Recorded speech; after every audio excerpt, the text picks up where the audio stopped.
A few weeks ago, Ludovic invited me for an interview. He wanted to discuss a time for a Zoom. I offered, how about if we do it in written format? It'll be done much faster. So he sent me his questions, and a few days later, I sent him the answers. Of course, a written interview doesn't have as much spontaneity as an actual conversation has. But on the other hand, the conversants get to stretch out and go into more detail. Ludovic would translate my English into written French and then read the interview out loud. I would do the same for the English version. This way, we would have a complete version in each language in both written and oral form. This is my version of the written interview. If it sounds like I'm reading, it's because I am, and it's about 26 pages. Ludovic, can you say a little bit about your background, your teachers, and your influences? Greg, note, in the interview that follows, I'll be using the words consciousness and awareness as synonyms. Sure, I can say a little. I grew up in multicultural California, where you could go surfing, skiing, spend time in Disneyland, see cool lowriders and drag races, and sample some of the best Mexican food in the country, all in the same weekend. Over the decades, I moved around a lot. I spent lots of time in academia, the military, the corporate world, and intense spiritual and religious contexts. During my Army time, I was stationed in Panama for 3 years, and then during graduate school, I studied in Germany for a year. I was raised as an atheist in a family of artist intellectuals. They never taught against religion, God, or the transcendent. They simply never said anything about these things. But they did keep a house full of books. They encouraged reading and learning. Because they were artists, they encouraged self-expression. In essence, I'd characterize their influence as laissez-faire of a supportive, non-directive kind. As a child, I was always interested in what we might call the being or nature or raw existence of things. I remember staring at buildings and walls and trees and wondering what they really were. One year, some neighboring kids and I got in a rock fight. A few of the rocks landed, and someone said, "I got you." But I distinctly remember thinking, no, that wasn't me. That was my arm. That was my back. That was my shoulder. So I suppose that was probably a very early form of self-inquiry. As a teenager, I took up the dogmatic philosophy of Ayn Rand and her associate Nathaniel Branden. During college, I majored in physiological psychology and Spanish. After college, I joined the U.S. Army and worked in military intelligence in Panama. While there, I actually had lots of time to study, and I studied metaphysics, German, and political philosophy. And when my Army time was over, I went to graduate school in Northern New York to study philosophy for the MA and PhD degrees. And then after my degree, I accepted a job in New York City at an international law firm, and I remained there for almost 30 years until retirement. Back in the 80s, one evening at a gospel music concert, I experienced a kind of unexpected and spontaneous mystical transition. I later learned it to be called a Christian salvation experience. I began to attend a local Pentecostal church where they played the same kind of music. I remained there for years and years. I was very happy as a Christian. Up until that experience of the concert, my personality had had a kind of lonely, almost nihilistic side. It felt like a hole or like something missing. That was transformed in an instant at the gospel concert, and that lonely, incomplete sense has never returned. But as wonderful and as loving as that Christian practice was, I came to feel that it wasn't engaging my intellectual side.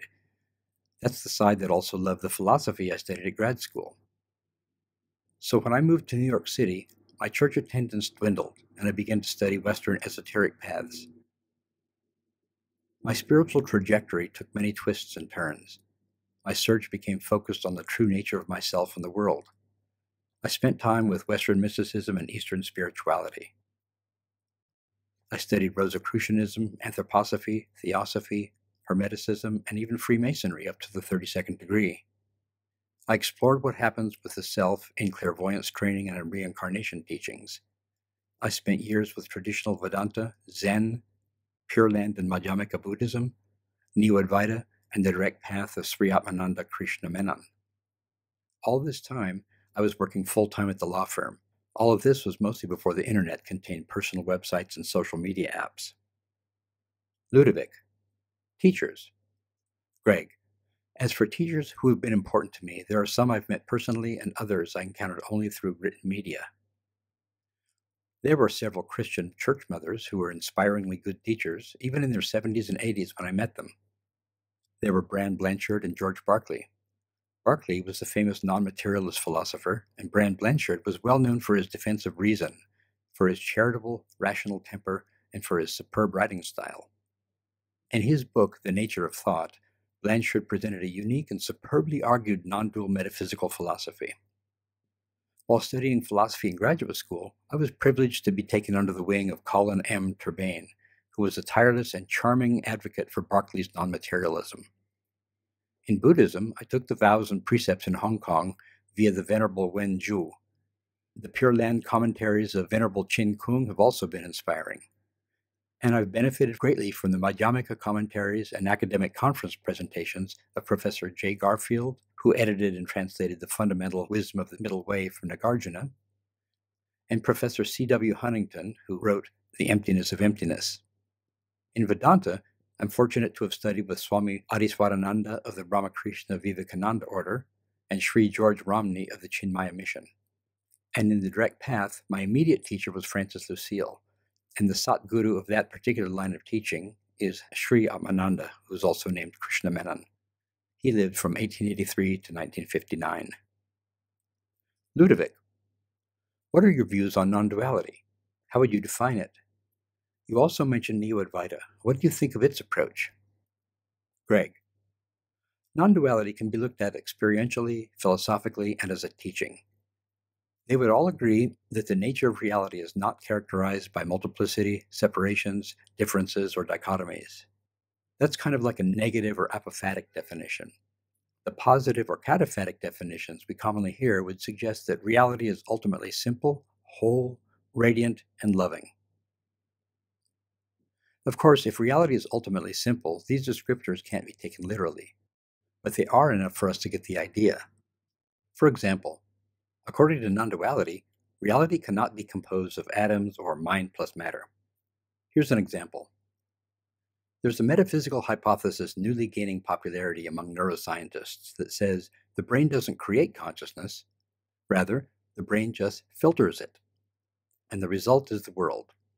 It may sound non-dual, but if reality were really like that, that is, if consciousness were really being filtered by the brain, then reality wouldn't be non-dual. For Westerners studying various non-dual types of teachings, the main challenges are seeing through several important kinds of dichotomies.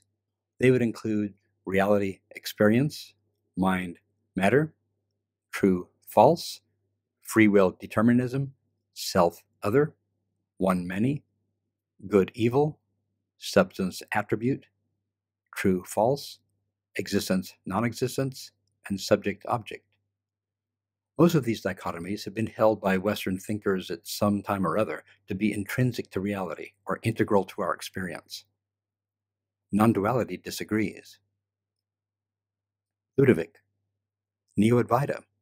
Greg, as for Neo-Advaita, I remember when the term was in Advaita Vedanta discussions back in the late 1990s or early 2000s. This was on the old Yahoo group forums. At that time, I was looking for a way to describe a certain genre of non-duality teaching that I had encountered, and I began using the term immediately. By the time the term was coined, I had attended many satsangs and non-duality meetings. I had also read scores of books written by the teachers.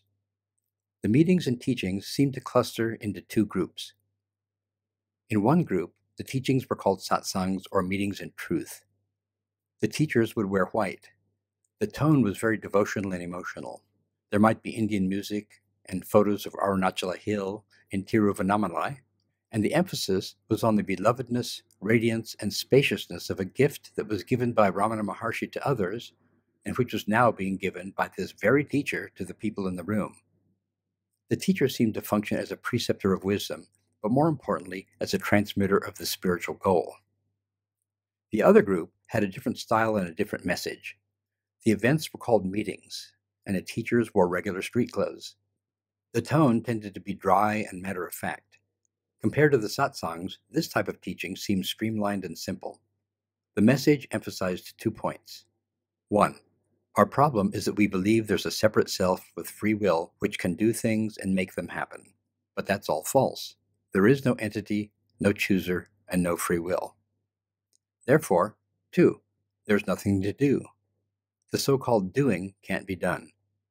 Realization may happen spontaneously, but it will happen to no one because there's no one home. It was this second type of teaching that came to be called Neo-Advaita. This teaching actually helped me. As I mentioned, I was searching to discover the nature of my identity. By that time, about 1994-95, I'd seen that I couldn't possibly be the body, the mind, the senses, the subconscious, the hopes, wishes, or fears. I understood that these things were nothing other than awareness. But there was one last thing that I felt responsible for my identity, my individuality. It felt like a function. It seemed to be the choosing function. I felt somehow tied to the chooser, somehow identified by the pattern of choices that I had initiated. I had investigated about everything else over the years, and this was the last possible phenomenon that I could think of that could possibly serve as the basis of my separate identity. So for about a year, I sincerely considered the possibility that something like a free-floating choosing function could exist as a node in consciousness, even in the absence of anything like a person or mind. This was during the year from 1995 to 1996. I'd not yet encountered a teacher or teachings that emphasized the no-chooser idea.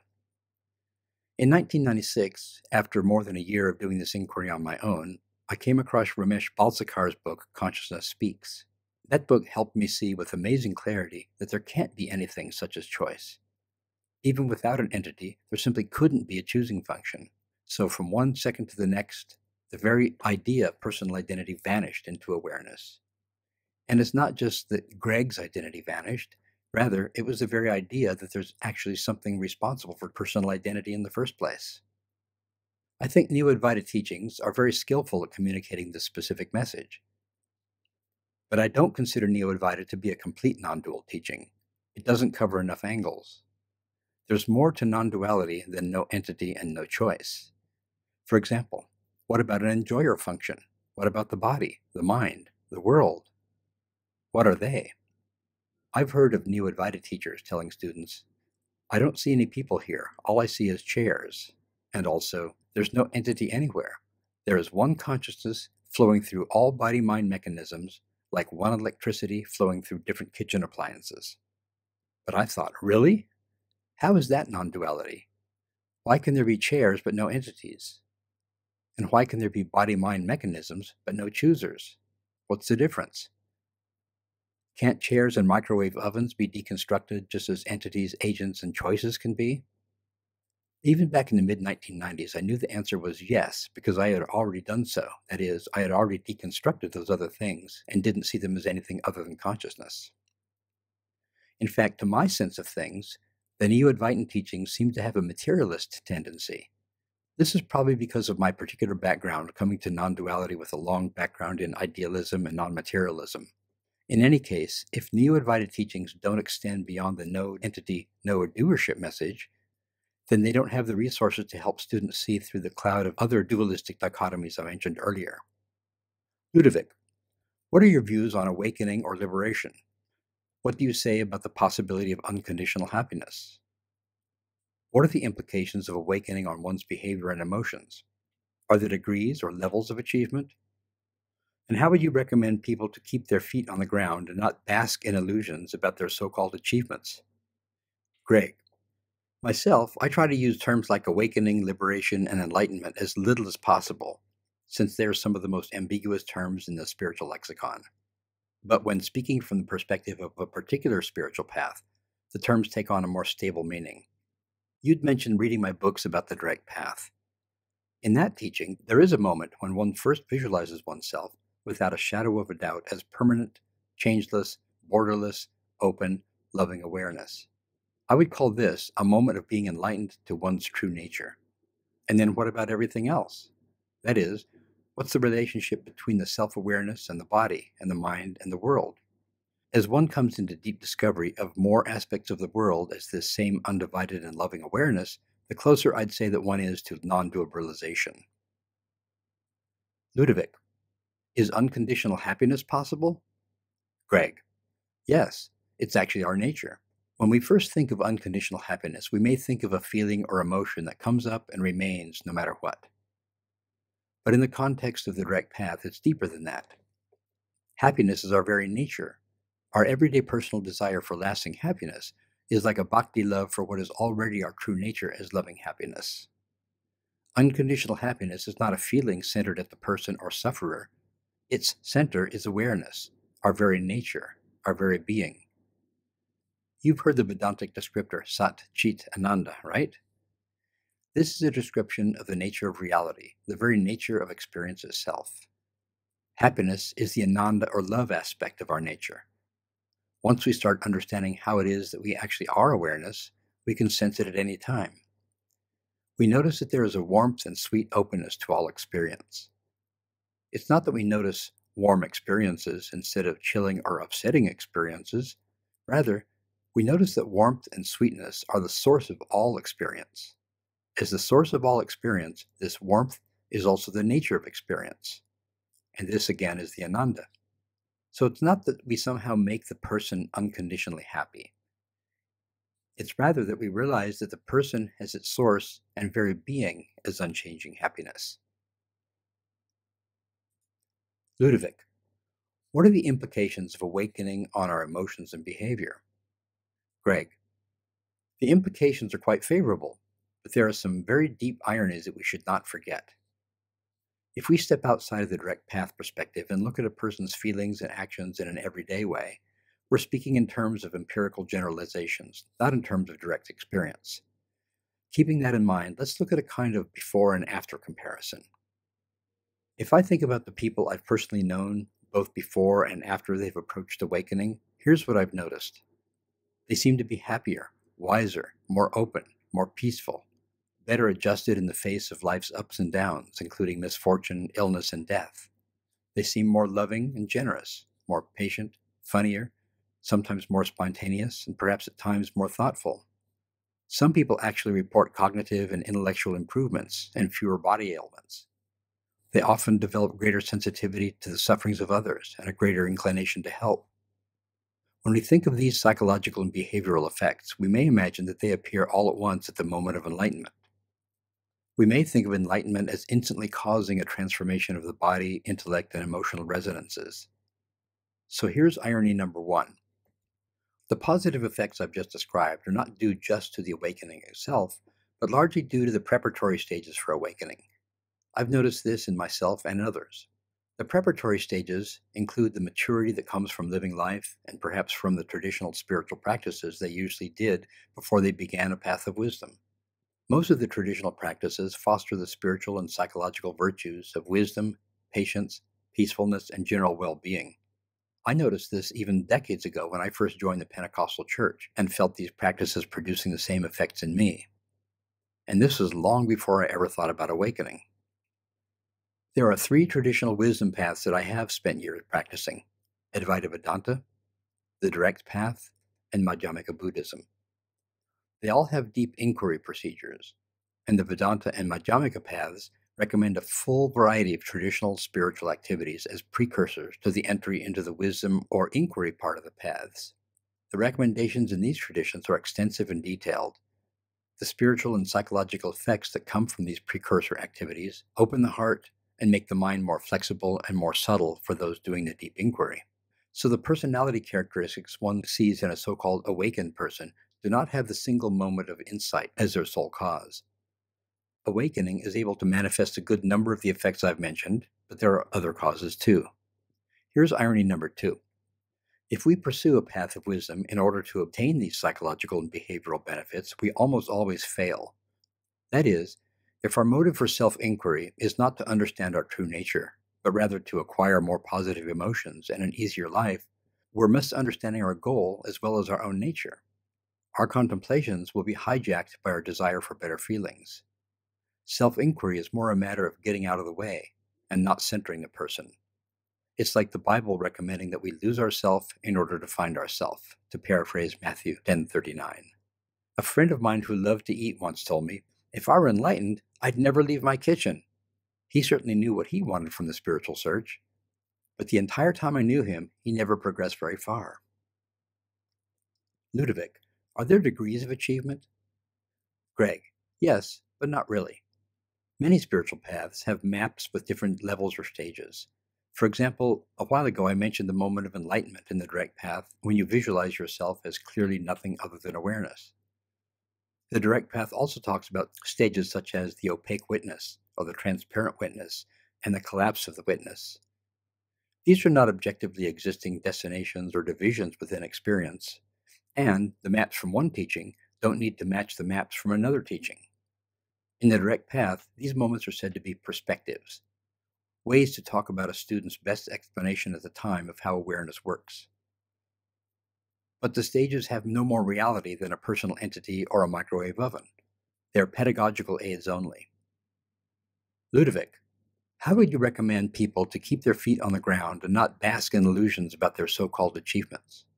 Greg, it's interesting that you placed this question right after the degrees of achievement question. I think you've got a real feel for this stuff. Notice I said that the stages are no more real than the personal entity we seek to deconstruct. This includes the spiritual path itself. So the more clearly we're aware that there are no actual objects or entities, the less we'll be motivated to regard ourselves as an enlightened entity.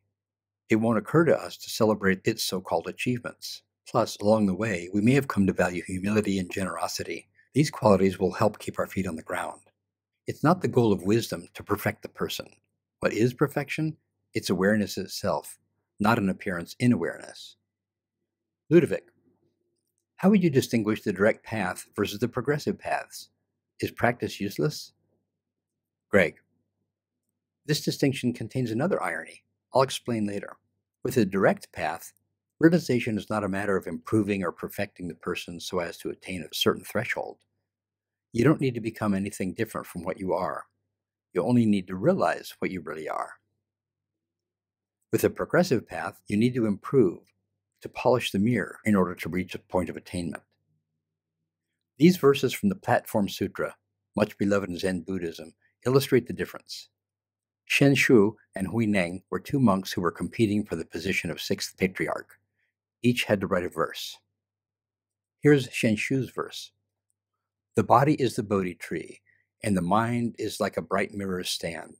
At all times we must strive to polish it, and must not let the dust collect. Here's Hui Neng's verse. Bodhi originally has no tree. The bright mirror also has no stand. Fundamentally, there is not a single thing. Where could dust arise? And Hui Neng won. His verse is more along the lines of a direct path. Ludovic, is practice useless? Greg, I don't think so. I'm all for it. I may be in a small minority among non-duality teachers, but I agree with traditional Vedanta that practice is extremely helpful. In an everyday sense, practice does condition the mind-body entity to become more generous and more insightful. Practices of various kinds aren't themselves non-dual inquiry, but I've found them to open the heart and the mind so that when we do come to non-dual inquiry, we're better able to stick with the extremely subtle investigations and insights. In my case, I've been greatly helped by practices. I did several during the same years I was doing self-inquiry, and others earlier in life. For example, certain practices involve physical work or bodily exploration and require that we dedicate the results to something beyond the personal self. I've done many devotional practices, such as Christian worship, Pure Land chanting, or Shivaratri singing. And then there were the mental stabilization exercises, also known as silent sitting. Zazen is what I did for years. And then there are intellectual concentration practices, even including common things such as writing, doing math, or computer science homework assignments. They all count. This is the second irony I mentioned earlier, that the progressive paths tend to facilitate the direct path. I've found all these types of practices to be helpful in supercharging the mind-body mechanism to do better inquiry. It doesn't matter whether or not the practices are done within the context of one's own spiritual path. In the case of the direct path, its official teachings do not mention any practices. Therefore, any practices one does will be from outside the path. What's the main argument against doing spiritual practices? The main argument is that practices will strengthen one's identification as the doer or achiever, and it's this very identification that needs to fall away. I disagree for two reasons. One, from the perspective of the direct path, awareness is our true nature, and it can't acquire an identity other than awareness.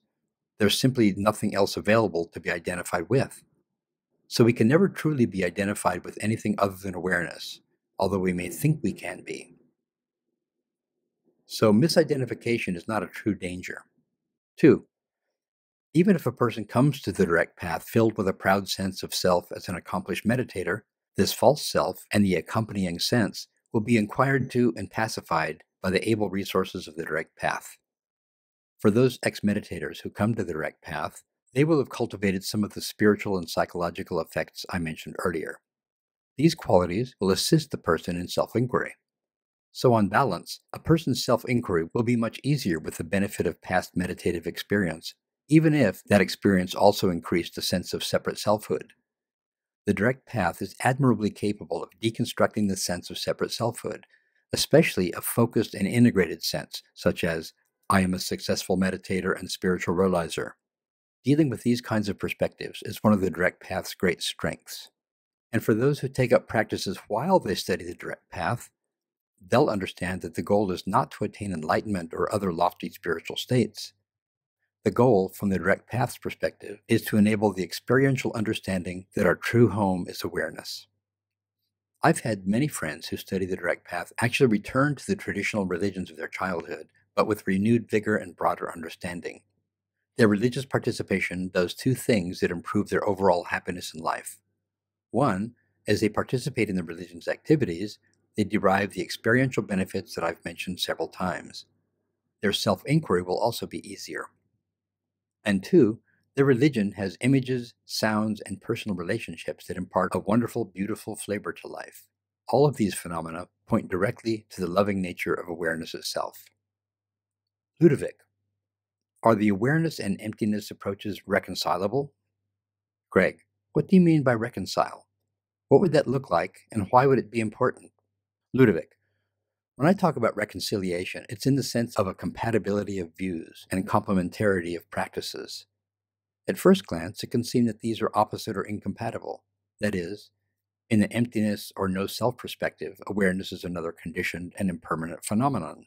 But in the Advaitic or awareness perspective, awareness is the ever-present context within which all phenomena arise. But in reality, aren't these views complementary? Aren't they two sides of the same coin? When one practices, isn't it for one to be able to switch from one view to the other in order to avoid their reification?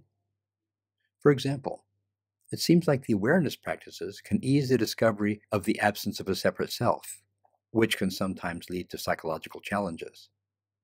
And it seems that the emptiness perspective can help to dissolve the opaque witness and avoid its reification.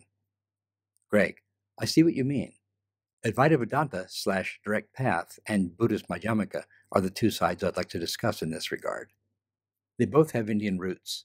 Shakyamuni Buddha was raised as a Hindu, but ended up rejecting the authority of the Hindu scriptures.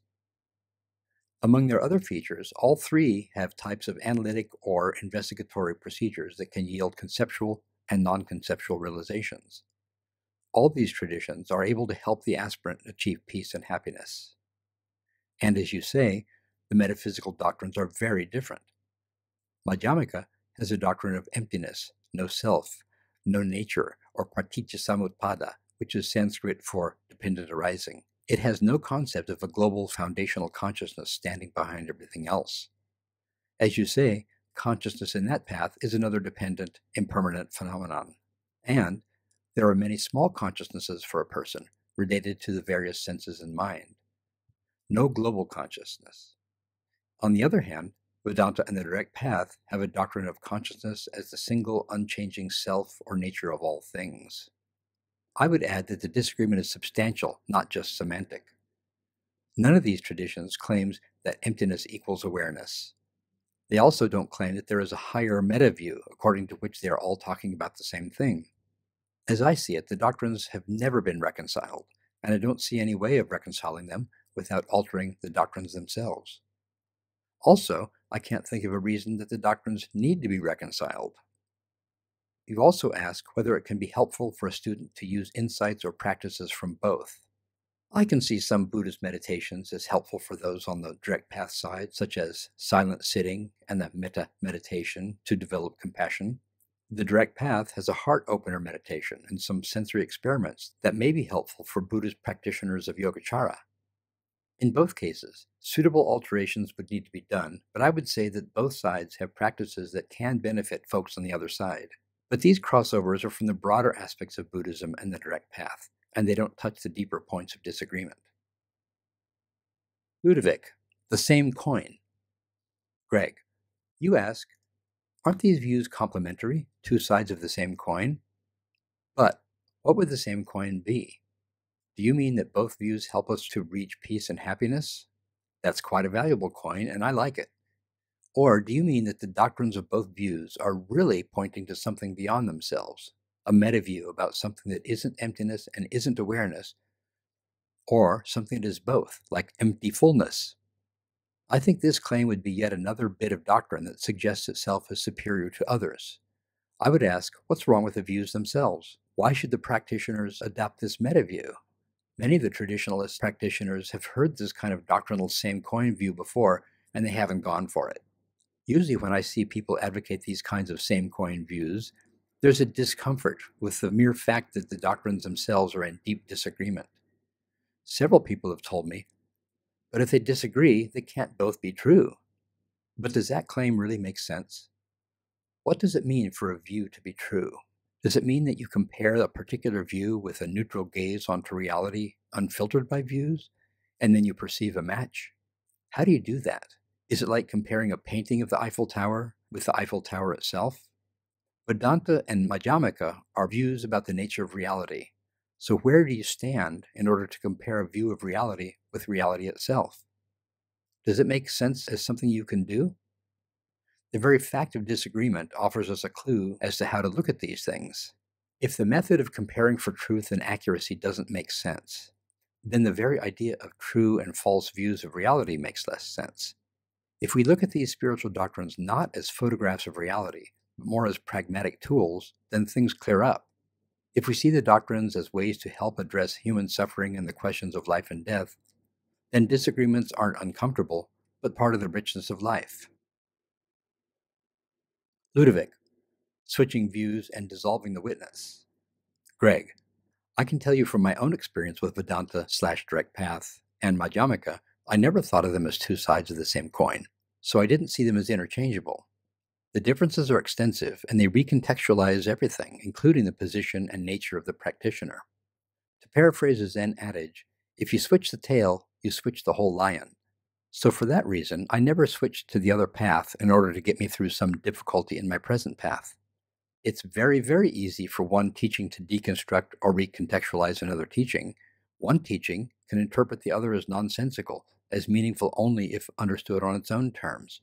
But when you switch paths, how do you do it? If you go back to the other path after deconstructing something in it, do you go back to the original version of the path or to the deconstructed version? And to the extent that you deconstruct another teaching, have you begun to remake it into your more preferred teaching? In fact, these moves aren't necessary. Both types of views have all the resources they need to complete their assigned task, and neither needs assistance from the other. Neither view approves of reification, and they both have many ways to counteract our tendencies to reify phenomena and elements of the teachings. Speaking about the direct path for a moment, it doesn't need any external tools to help it get rid of any kind of witness. The witness itself is a tool. To the extent that one understands the kind of witness that seems to be happening at the moment, that witness will dissolve or self-destruct on its own. We don't pull a plant to make it grow. If we dismantle the witness using an external tool, would we be able to use it again when it becomes more subtle and transparent and still necessary?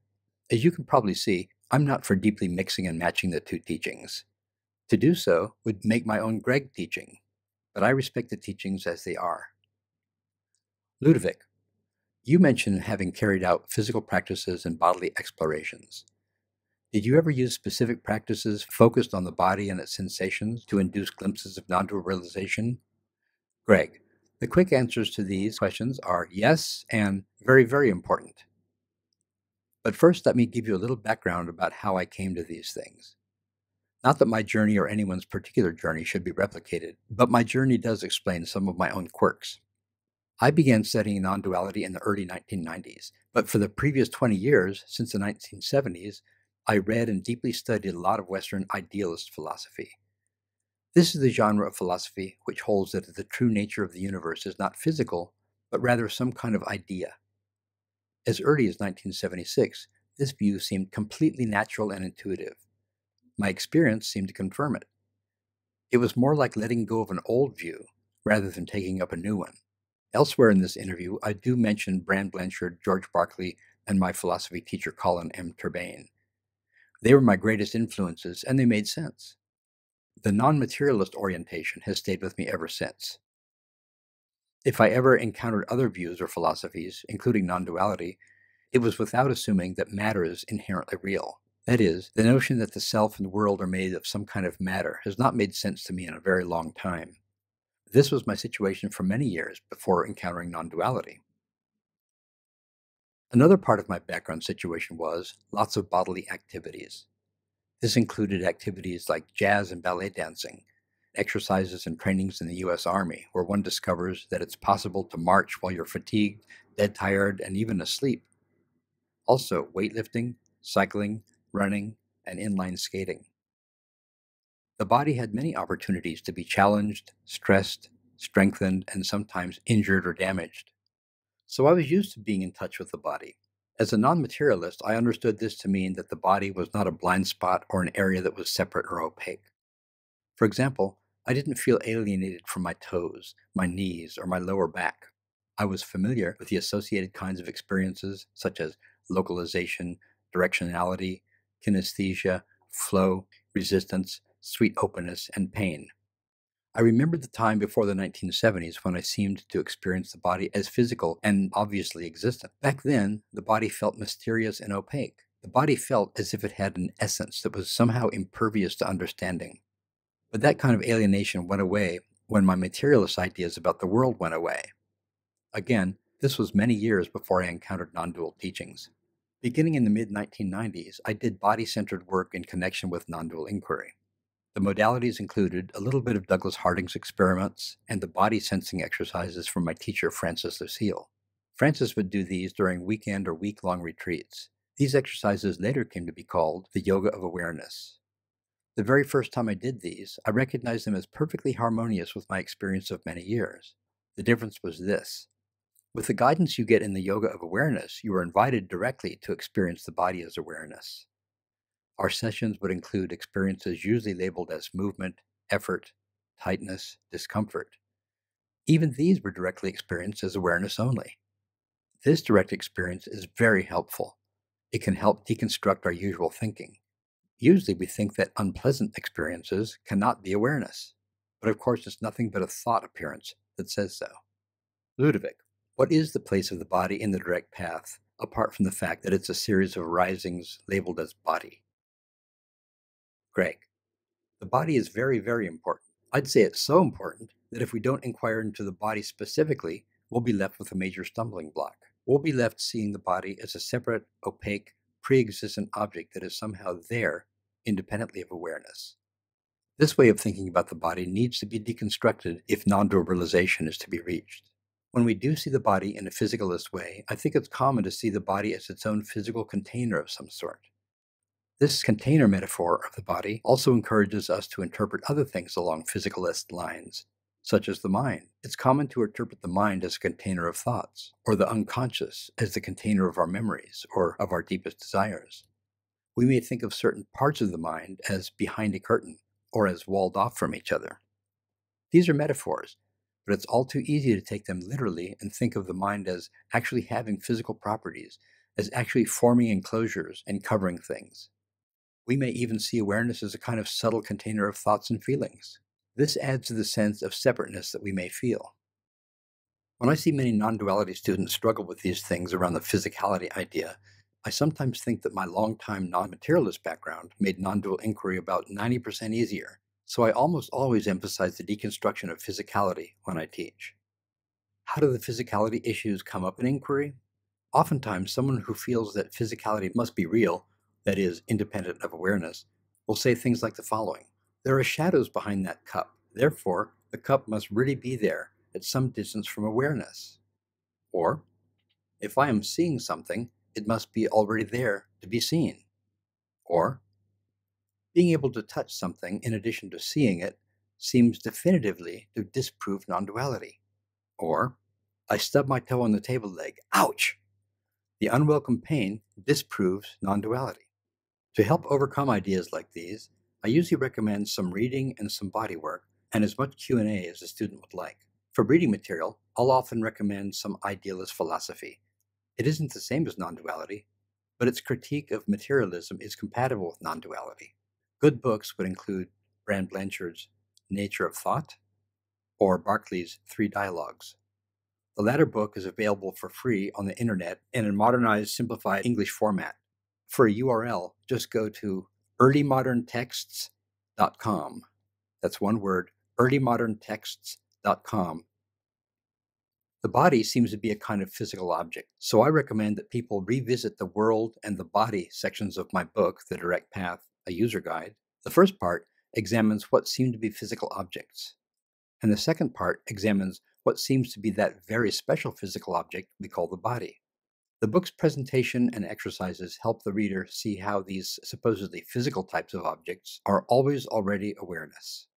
I also recommend the kind of body work that is being done by some direct path teachers, or it could be any yoga in which the student is led to experience the body as awareness. I write about this also in the Direct Path book, and there are a few body sensing experiments there. And I also encourage people to create their own. That's okay as far as it goes, but for many people, doing actual body work, guided by a teacher who can offer moment-to-moment pointers, is way more direct. It's more instructive, inspiring, and encouraging.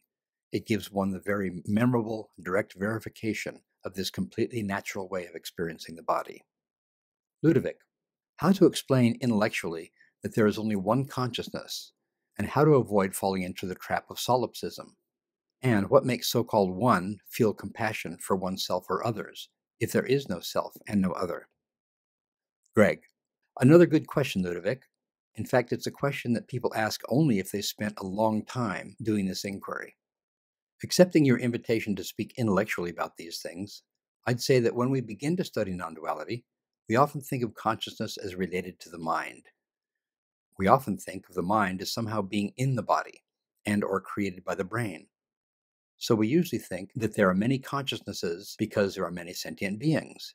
As newcomers to non-dual teachings, we don't have too much else to go on. So it's easy for us to see consciousness as like a mind. One mind combined with one body. This is a classical dualist picture that many people grow up with. And it is very different from how the various types of non-duality like Advaita Vedanta or the Direct Path view things. These types of non-duality have a vision of one consciousness that is the sum and substance of everything. Chairs and tables and buildings and other objects that seem to be different from consciousness are actually consciousness itself. And these non-dual paths teach us how to see this deeply, intuitively, and experientially. I think the easiest way to get into this vision is to recognize that consciousness is absolutely non-physical. This one consciousness has no physical properties.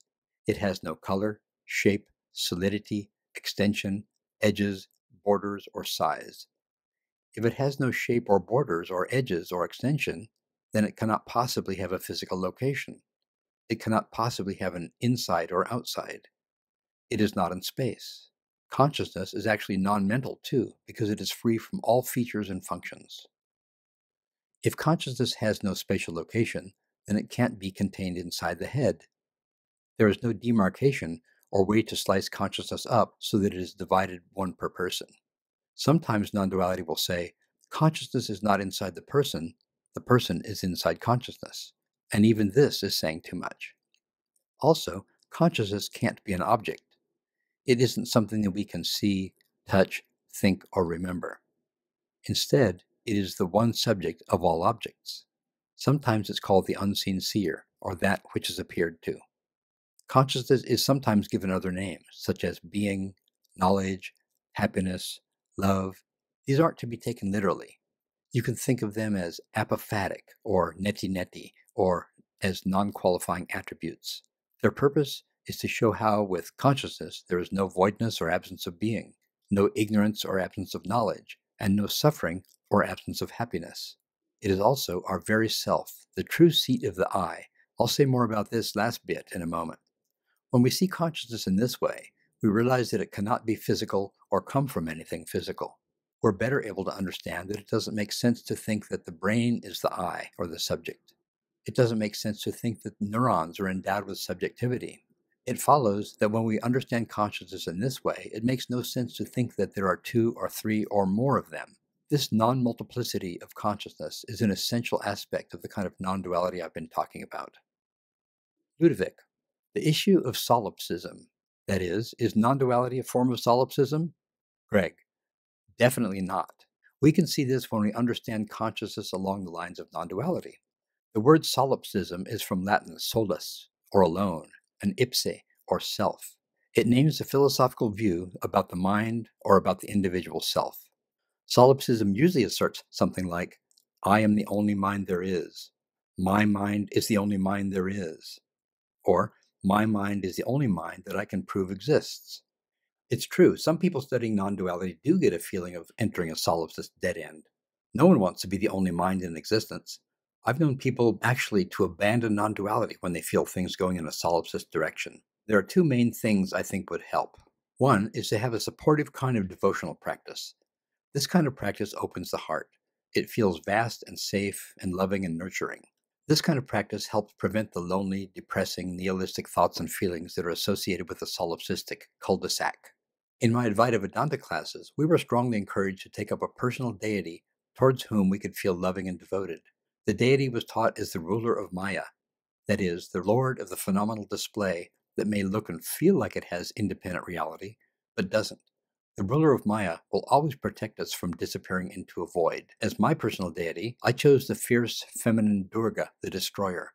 She destroys the ignorance that prevents us from knowing our true nature. When I think about her even now, tears of joy start coming to my eyes. The other thing that helps is to see that solipsism absolutely does not apply to non-duality. Whether solipsism applies to a view depends on where we place the I. If the true I were really the mind, then solipsism would be a problem. Minds seem to be totally separated from each other by bodies and space and many other phenomena. We seem to have privileged access to our own mind, but only indirect evidence of other minds. How can we be sure they exist? But if we place the I at awareness, solipsism cannot apply. This is because of the shock and scandal of solipsism. The shock is this. Solipsism is telling us that there is only one of something that we think there should be many of. I'll show you how this comes out in the solipsists' statements. Let me reword them a bit. I am the only X there is. My X is the only X there is. Or, my X is the only X I can prove exists.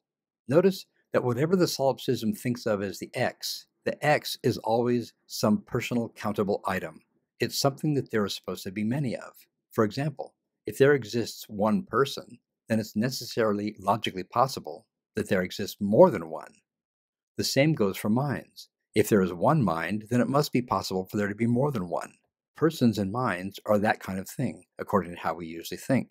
But the shocking thing is, solipsism is telling us that there is only one. In the history of philosophy, almost no one really wants to be a solipsist. Solipsism is usually an accusation we make against someone else's philosophy when we're criticizing it. We're saying that their philosophy leads to a dead end. Some people actually do feel that non-duality is solipsistic, but the X they attribute to non-duality is more like a mind and less like the self of non-dual awareness. In any case, when we feel that our own non-dual inquiry seems to be leading to solipsism, it can be truly shocking. We can feel a chilling constriction of space, an attrition of possibilities. We feel the threat of voidness. But if we place the I at awareness, we are vast, spacious, free, borderless, and unlimited. Solipsism is not an issue.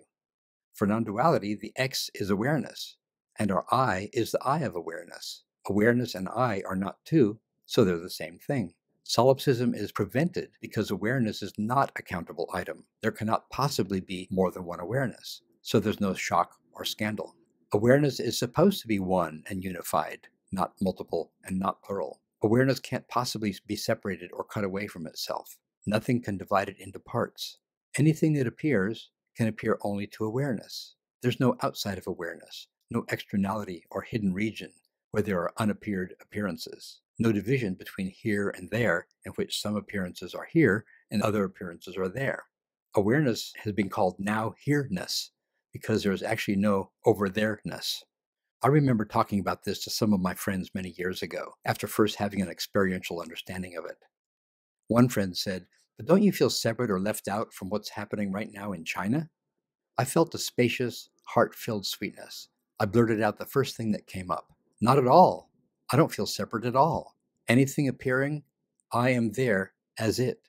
And by I mean awareness, not Greg. You can find more discussion of these topics in Chapter 7, The Opaque Witness, in my book called After Awareness. Ludovic, compassion for the other when there is no other? Greg, if we include some heart-opening devotional activities and some ethics activities with our non-duality study, we'll naturally develop compassion. This kind of compassion is a kind of opening of the heart. We could describe it as part feeling, part intention, and part activity.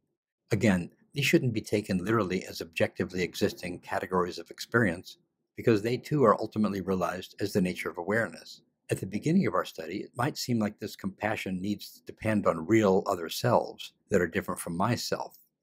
That's okay. It's often how we start. But the amazing thing is, the more we realize that the idea of multiple selves doesn't make sense, the more the heart opens, and vice versa. Understanding and heart opening happen together. And when non-dual realization happens, the body-mind organism won't suddenly change and do cruel or harmful things. I discuss ethics and behaviors more systematically in Chapter 2, The Path in the Heart, in the book After Awareness. Ludovic, in the same perspective, if, for example, we draw the parallel between non-dual realization and lucid dreaming, where we realize that everything we experience is made only of consciousness, and that nothing really has an impact, at least in the dream, then what preventive measures should be taken so as not to push this parallel too far? Greg, to me, the ideas of lucid dreaming and non-dual realization never felt analogous. This is because in the lucid dream there is still a trace of doership, but in the direct path style of awakening, the sense of doership will have been deconstructed and pacified. In my own case, the sense of doership was a big issue, and I inquired into it for over a year. I realized that there wasn't anything to it, and it vanished a few years before deeper insights and realizations took place. And if someone is following a Neo-Advaita path, the main teaching will be to deconstruct the doer. So the analogy between lucid dreaming and awakening is not so helpful for me. But I think lucid dreaming itself can be very helpful in our path. I think it's helpful for us to experience lucid dreaming at some time in our trajectory towards non-dualism. It might also be helpful to have out-of-body experiences and clairvoyant experiences. I studied all these things while looking for the true locus of the I, and had many experiences along these lines. They taught me a great deal in a tangible, holistic way. They allowed me to understand and experience that my supposed self as doer, or self as observer, were fickle. They were fickle, fluid, and flexible experiences. I also think that these kinds of experiences can be helpful for non-duality students who feel localized in the body.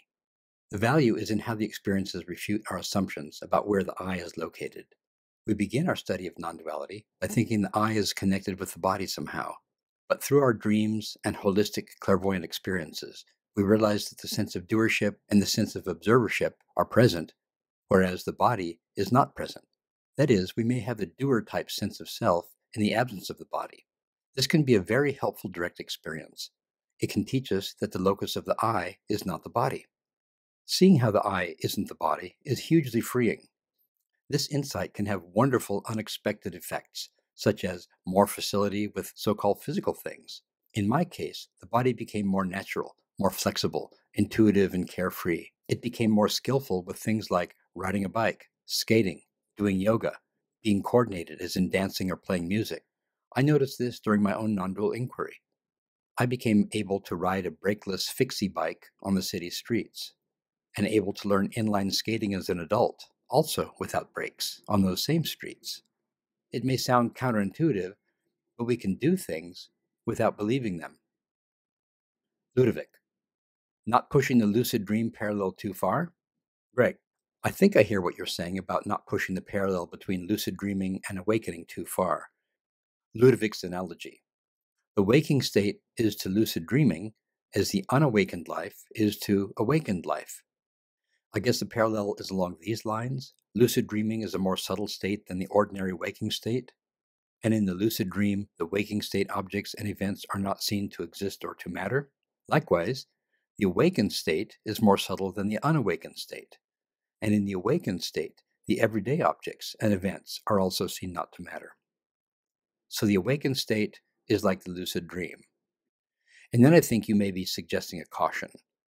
I think you may be suggesting that we shouldn't take the events and objects not seen to matter part too seriously.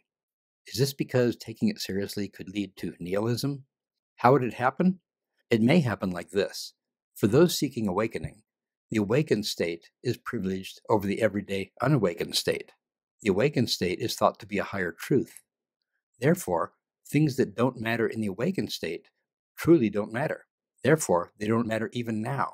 Let me dramatize this a little bit with the following imaginary pronouncement from a non-duality student.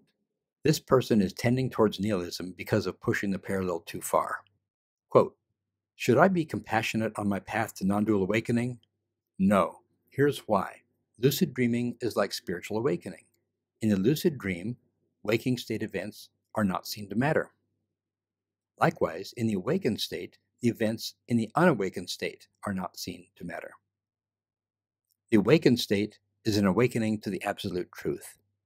Therefore, it is absolutely true even now that what happens in the unawakened state does not matter.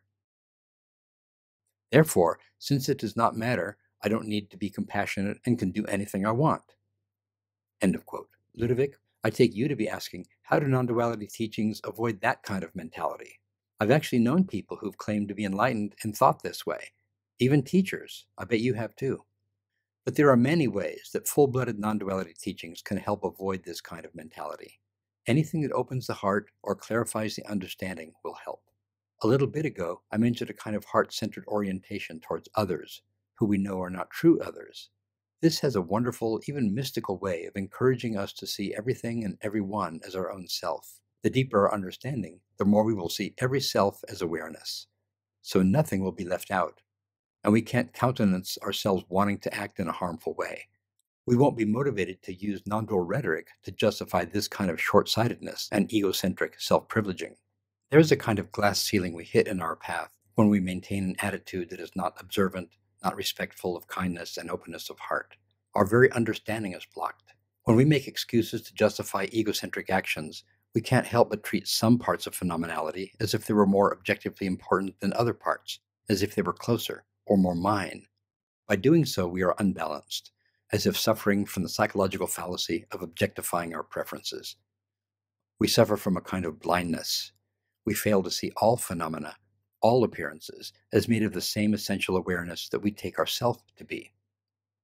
This imbalance will derail our non-dual inquiry. Instead of inquiring directly into reality, we'll become sidetracked in our inquiry towards the preferences that we are objectifying and giving undue importance to. This is one reason that the time-tested non-dual traditions like Advaita Vedanta and Madhyamika Buddhism insist on an ethical outlook. In fact, we can find statements in both teachings that consider an ethical outlook to be a prerequisite for the student to be admitted to the study of inquiry. And another reason that traditions require an ethical outlook is that it's better for everyone if folks aren't acting like jerks. Many westernized non-duality teachings don't teach or mention ethics. They may even argue that ethics are unnecessary or counterproductive to non-dual realization, or that an ethical orientation will spontaneously accompany non-dual realization. The traditional non-dual teachings disagree with these claims, and I agree with the traditions. But so often, the Western non-duality teachings are unhooked from the traditions and float more or less free in the cultural space. With no common tradition among the students, it's harder for a Western non-duality teacher to presume an agreement on specific ethical guidelines. Are students coming from a Western monotheistic background? Vedantic? Buddhist? Modern Stoicism? Secular humanism? Or explicit atheism? How does the teacher talk about ethics in a way that will be helpful and relevant to everyone? The traditional teachings didn't have this problem, since the majority of students came from the same orthoprax version of the path they are now studying in a non-dual way.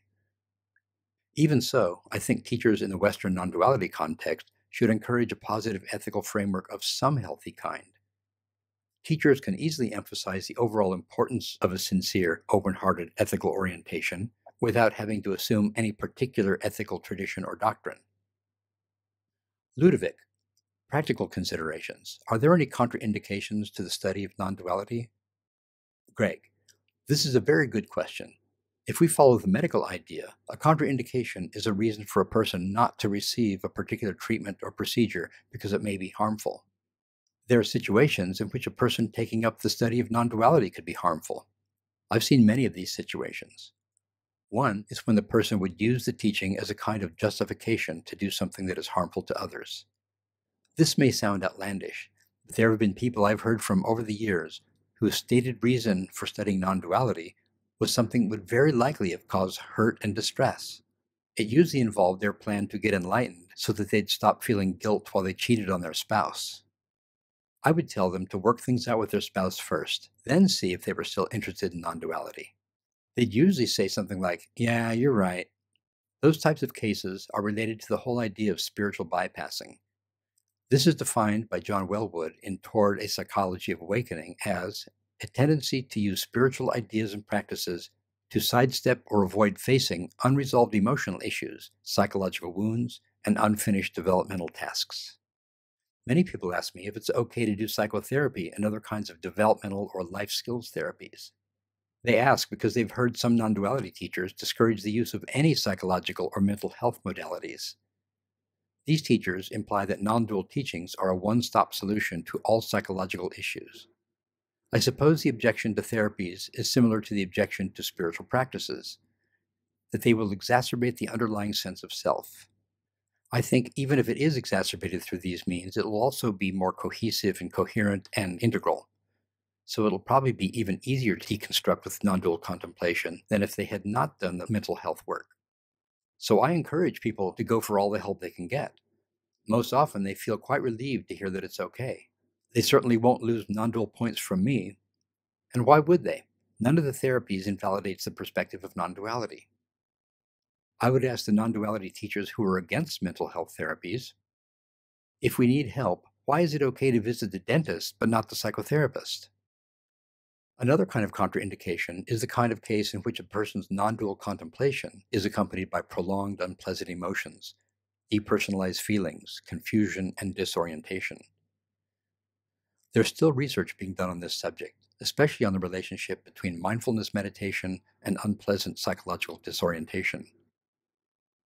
As far as I can see, there are no easy answers. These experiences do not happen to everyone, and the spiritual literature reports some cases of dark nights of the soul, or falling into the pit of the void. These can occur for a period of time before peace sets in. The question then comes up, how long is too long? These periods can last for weeks, months, or years. Since I tend to take an open approach to spirituality, I'd recommend activities other than just non-dual types of contemplation.